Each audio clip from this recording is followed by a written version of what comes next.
What's good, Vikings Nation? Buckle up, because we've got some massive Minnesota Vikings news that's going to hit you like a Brian O'Neill pancake block.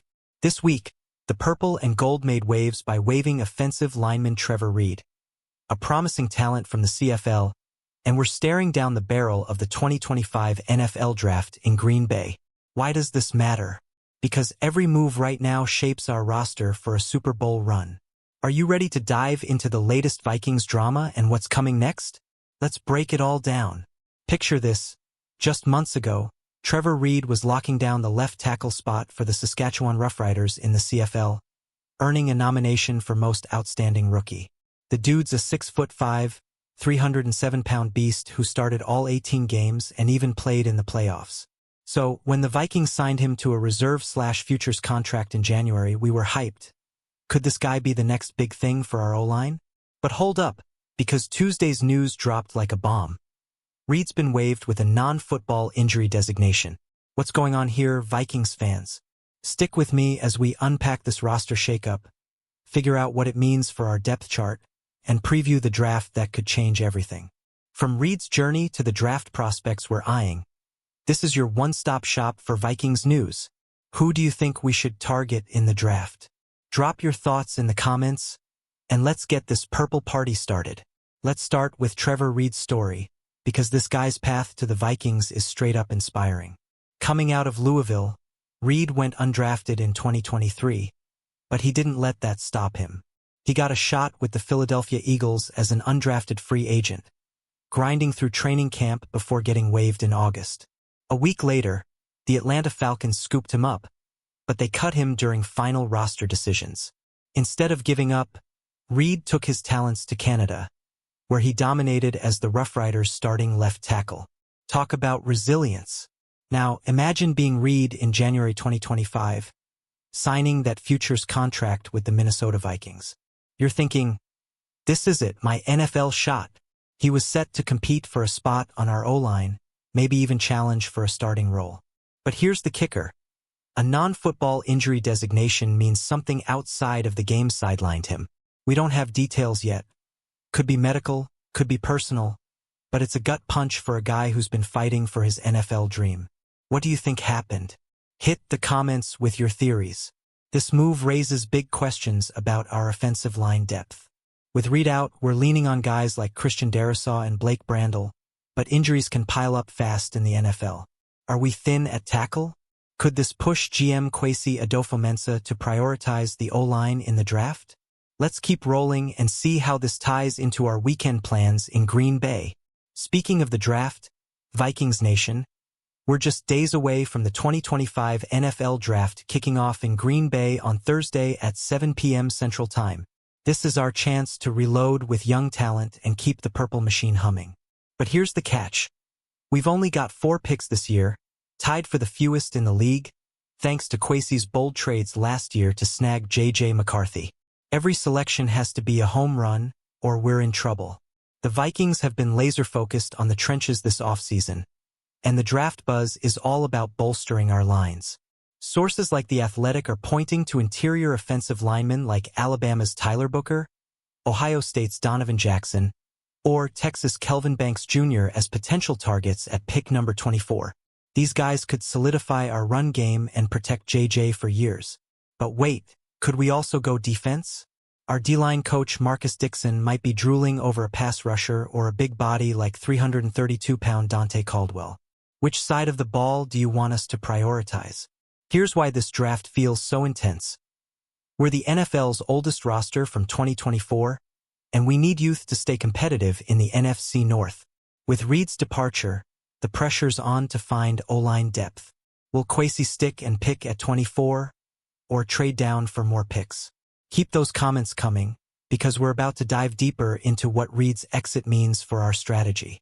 Let's zoom in on why the Vikings waived Trevor Reid.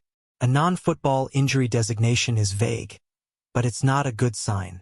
This usually means the injury happened outside of team activities, maybe during personal training or something else entirely. Reid was a futures contract guy, so he wasn't guaranteed a roster spot, but waiving him this close to the draft screams roster management. The Vikings are clearing space, but for what? Think about it. We're heading into the draft with limited picks and a ton of needs. Cutting Reid could mean we're confident in our current O-line depth or planning to draft a new tackle. But here's the scary part. Our backup options are unproven. If Darisaw or O'Neal go down, we're relying on guys like David Quessenberry or Walter Rouse, a 2024 draftee who's more of a project. Are you worried about our tackle depth, Vikings fans? Let me know below. This move also frees up a roster spot, which could be huge. Maybe we're eyeing a veteran signing post-draft, or Kwesi's got a trade cooking. With $315 million committed to payroll in 2025, per roster management system, we've got some cap flexibility.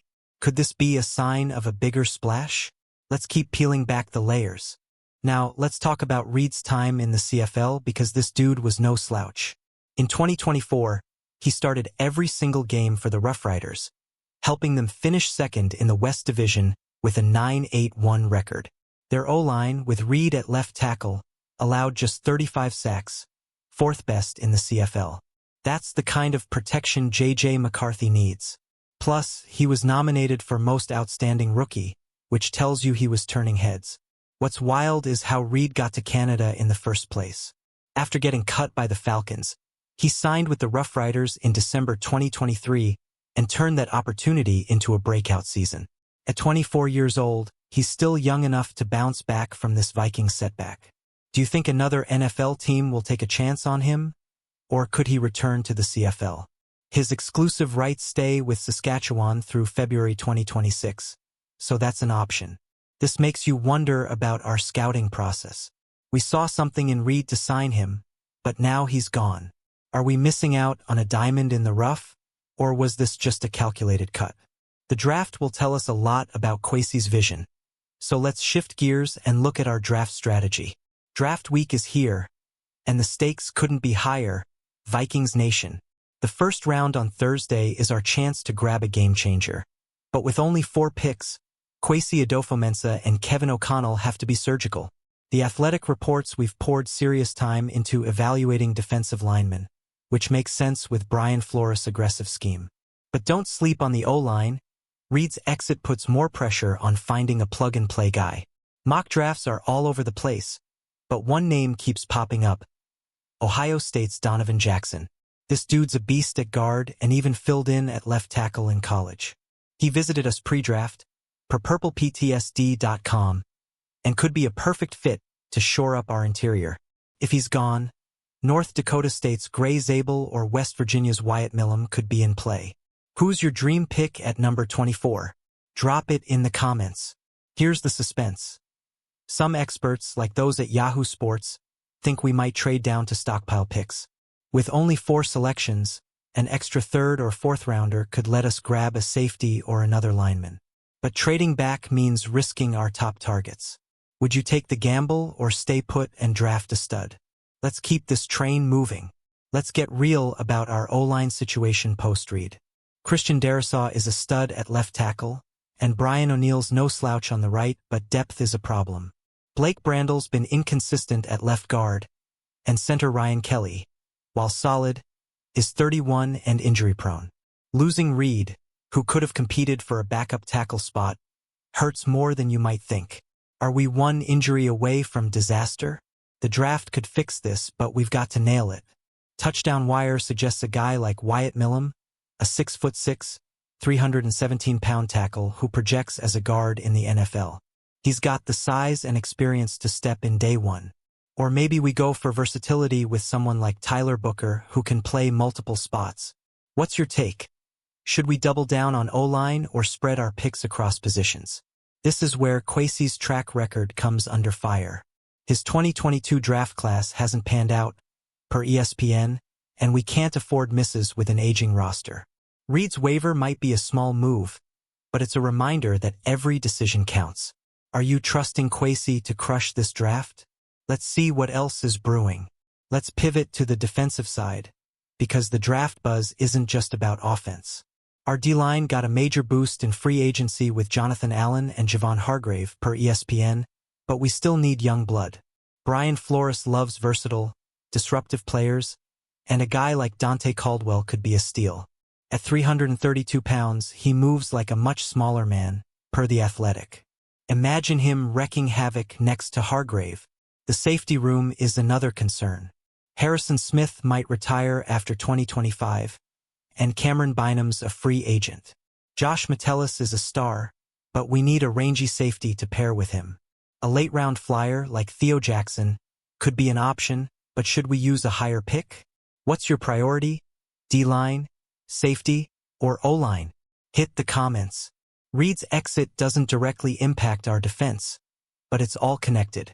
Clearing his roster spot gives us flexibility to sign draft picks or make a trade. With the NFC North shaping up to be a bloodbath, we need every edge. Are you feeling the draft hype yet, Vikings Nation? Let's keep digging. We can't talk Vikings news without addressing the quarterback situation, because it's always a hot topic. J.J. McCarthy's our future, and Kwesi's all in on him after trading up in 2024. But some mocks, like one from Daily Norseman, suggest we might grab a late-round QB as a developmental piece. With Sam Darnold gone and McCarthy coming off injury, depth is critical. Are you cool with drafting another signal caller? Back to Reid for a sec. His waiver might seem minor, but it's a reminder of how brutal the NFL is. One day you're signing a futures deal, the next you're out with an injury we don't even understand. It makes you appreciate the grind of guys like Darisaw or Justin Jefferson, who stay healthy and dominate. Do you think we should have kept Reid on the roster longer? The draft will answer a lot of these questions. If we land a stud like Donovan Jackson or Kelvin Banks Jr., Reid's departure might fade into the background. But if our O-line struggles, we'll be second-guessing this move. What's your gut telling you about our draft strategy? Let's wrap this up with a big finish. Vikings Nation, we're on the cusp of something special. The 2025 NFL Draft is our chance to turn this roster into a juggernaut, and Trevor Reid's waiver is just a small piece of the puzzle. Whether we're drafting a new O-line anchor, a disruptive D-lineman, or a future safety, every move is about building around J.J. McCarthy and chasing that Super Bowl. Are you as pumped as I am for Thursday night? Let's make some noise in the comments. Tell me your dream draft pick, your thoughts on Reid's exit, and whether you trust Kwesi to nail this draft. Don't forget to like this video, hit that subscribe button, and ring the bell so you never miss our Vikings news updates. Share this with your fellow purple and gold fans, because we're stronger together. Skol Vikings! Let's get ready for the draft and keep pushing for that Lombardi trophy. Who's with me? Drop a skol in the comments, and I'll see you in the next video. Stay purple, stay proud, and let's make 2025 our year.